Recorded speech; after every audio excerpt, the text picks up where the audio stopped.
In this video, we'll talk about even more properties of estimators. We're going to talk about consistency and efficiency. These two things, Fisher information and the Cramer-Rao lower bound, are things that we need to define before we define efficiency. Okay, so consistency, okay, we say that an estimator theta hat n. So I'm adding a subscript n now, just because it depends on how many samples we have, this metric of consistency, but it doesn't mean anything. Of theta, an estimator of theta is said to be consistent if it converges in probability to theta. So there's a definition of what it means for an estimator to converge to a number, which you can Google if you like, but here's the definition. That means for any small number epsilon, okay, the probability that theta hat n differs from theta by more than epsilon approaches 0 as the number of samples goes to infinity, right? So as n goes to infinity, the probability you deviate from the true value by more than epsilon is 0. That's what it means. And so we're gonna, I think examples again are the best way. So let's show that, let's let epsilon be greater than 0. Okay, we're gonna show that the method of moments estimator for the uniform 0 theta is a consistent estimator of theta. So we talked about last time how that it was like an unbiased estimate, but it was kind of weird that it could be wrong all the time. We're actually gonna now show that it's also a consistent estimator for theta. So we're going to actually use Chebyshev's inequality for this, which is covered in 6.1, I believe. So since theta hat method of moments is unbiased, theta hat, this is the definition of, this is what we need to check when we're doing consistency, right? The probability that theta hat n minus theta is greater than epsilon. And because it's unbiased, we can actually replace theta with expected value of theta hat n, because the expected value of our estimate is just theta, because it's unbiased.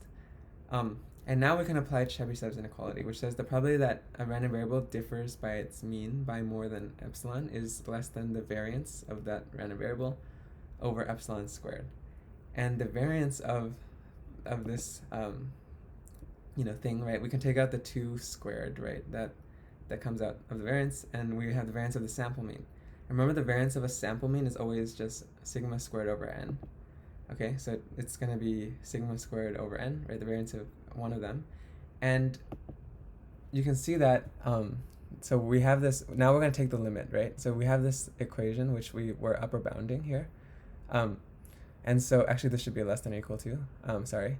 This limit here is less than or equal to this limit on the right-hand side. And since n goes to infinity, this entire thing goes to 0. And so we've shown that now that theta hat n is consistent because the probability it deviates from theta by more than epsilon is 0 for any epsilon, and as n gets large enough, as the number of samples is larger. So this is a highly desirable property of estimators, is that they're consistent. Let's do another one. We're also going to show that the maximum likelihood estimate of uniform 0 to theta is consistent. So both the MLE and the method of moments is consistent for theta. So recall the CDF for theta hat n, okay, from order statistics 5.10, that the probability that it's less than a value t is the probability that each individual sample is less than t, right? The probability that the max is less than something is the probability that all of them are less than it, and we have independence, so we're going to multiply them. And so this is just the CDF to the nth power. And so if you look at the CDF of uniform 0 to theta, it's just t over theta. And we're just raising it to the nth power, at least for t's in 0 to theta, and we have 0 and 1 on the outside. So the probability that theta hat n minus theta is greater than epsilon, right? That's the, again, we're trying to show that this limit as n goes to infinity is 0. Well, there's two ways that, this is possible. Either theta hat n is greater than theta plus epsilon, or it's less than theta minus epsilon. That's just by definition of absolute value. And this part is 0 because there's no way our estimate is greater than theta plus epsilon, right? It's not even going to be greater than theta, right? It's just because the uniform, these samples are between 0 and theta. So there's no way that, the max of some samples is greater than theta at all, let alone theta plus epsilon. Then we have this side here, and we use the, so we just dropped out this first term, and we can use the CDF now. We can just plug in theta minus epsilon for t. And so for epsilon small, which is very reasonable to be less than theta, right? We're assuming epsilon is like 0.001, or we can make it as small as we want. Then the limit actually is 0, because this is like 1 minus something. This is a number less than 1, right? 1 minus epsilon over theta, and you raise it to the nth power, like 0.9 to the a million goes to 0. So this shows that the max of the samples is a consistent estimator. The MLE is a consistent estimator for theta. Okay, so you might be wondering, what's the difference between consistency and unbiasedness? And I, for one, was very confused about the difference, right? Don't they just both mean that we're gonna approach that we're an expectation correct, right? And so there's some subtle difference here.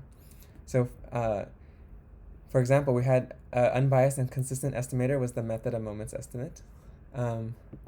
We showed that for example, 2x1, right?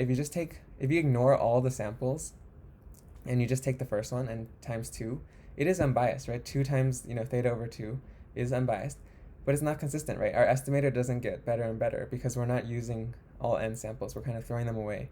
And so consistency kind of requires that, as we get more samples, we are more likely to approach the mean, but we're not because we're only using one sample. Unbiased but consistent, right, was the maximum likelihood estimate.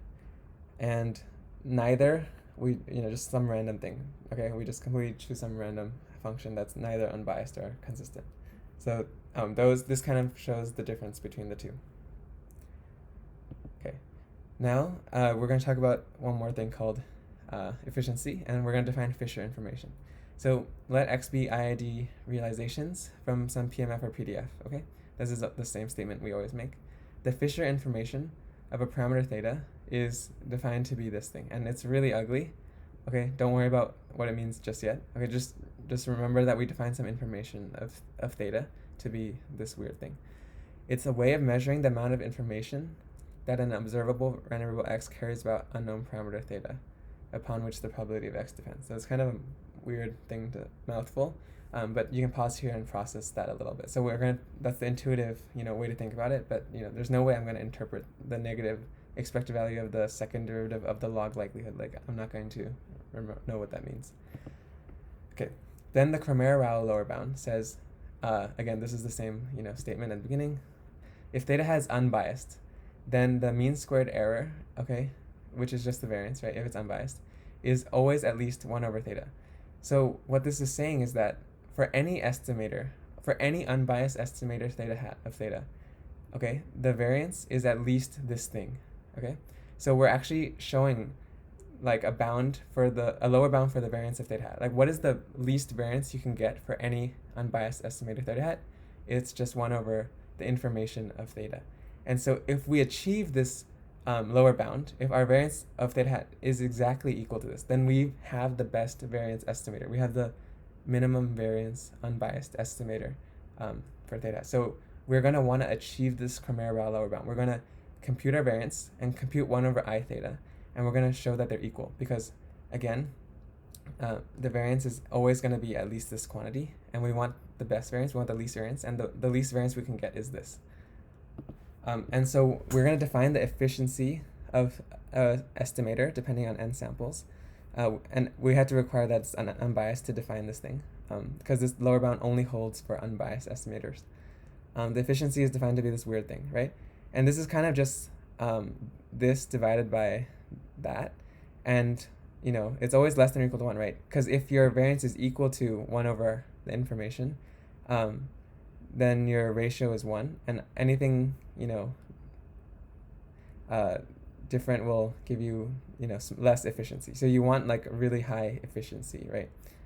If your variance is large, then your efficiency will be small, right? And you want the max efficiency you can get is actually 1, and so that's good.